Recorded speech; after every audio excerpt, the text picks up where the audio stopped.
BRS party కూడా ఒక బ్రహ్మాస్త్రం అని చెప్పి కూడా ఒక బాకీ కార్డులు ఏవైతే ఉన్నాయో వీళ్ళు అధికారంలోకి రావడానికి ఎన్నెన్ని హామీలు ఇచ్చిండ్రు, ఏం చేసిండ్రు ఏందనే దానిపైన కూడా నిన్న మొత్తం అక్కడ రోడ్ షోలో ఏదైతే ఉందో ఎల్ఈడి స్క్రీన్లు పెట్టి అక్కడ మొత్తం వాళ్ళు బాకీ ఏవైతే ఉన్నాయో అవన్నీ కూడా పెట్టడం జరిగినది. ఇంకా అలా చూసుకుంటే మనకు ఇంకా సిలిండర్లు అన్నారు, బంగారం అన్నారు, స్కూటీలు అన్నారు, అవన్నీ ఏమైనాయి. 2 ఏళ్లలోనే చేయాలనుకుంటే చాలా చేయొచ్చు, మరి ఏం చేయలేకపోయినరు ఎందుకు అని చెప్పి కూడా కేటీఆర్ గారు నిన్న ప్రశ్నించారు.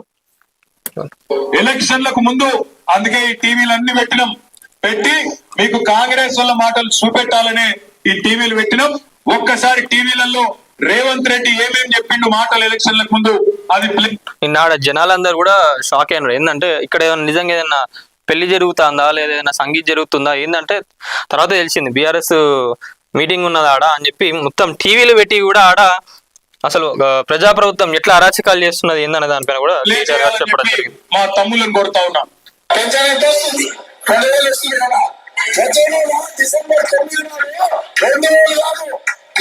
రాజ్యం వచ్చి నీకు 4,000 రూపాయలు పెన్షన్ వస్తుంది. ఎవరు నడుపుకునే పని లేదు. ప్రతి నెల 1వ తారీఖు నాడు ప్రభుత్వ ఉద్యోగికి జీతం వచ్చినట్టుగా ప్రతి నెల 1వ తారీఖు నాడు ఆడబిడ్డల ఖాతాలో 2,500 రూపాయలు ప్రతి నెల ఆడబిడ్డల ఖాతాలో వేయాలని కాంగ్రెస్ పార్టీ నిర్ణయం తీసుకున్నది.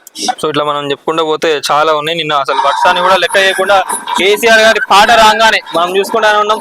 వినాయక చవితి కానివ్వండి, దసరా కానివ్వండి, ఏడ చూసుకున్నా కూడా కేసీఆర్ గారి పాట వస్తే ఇట్లా ఎగిరిపోతున్నారు అందరు.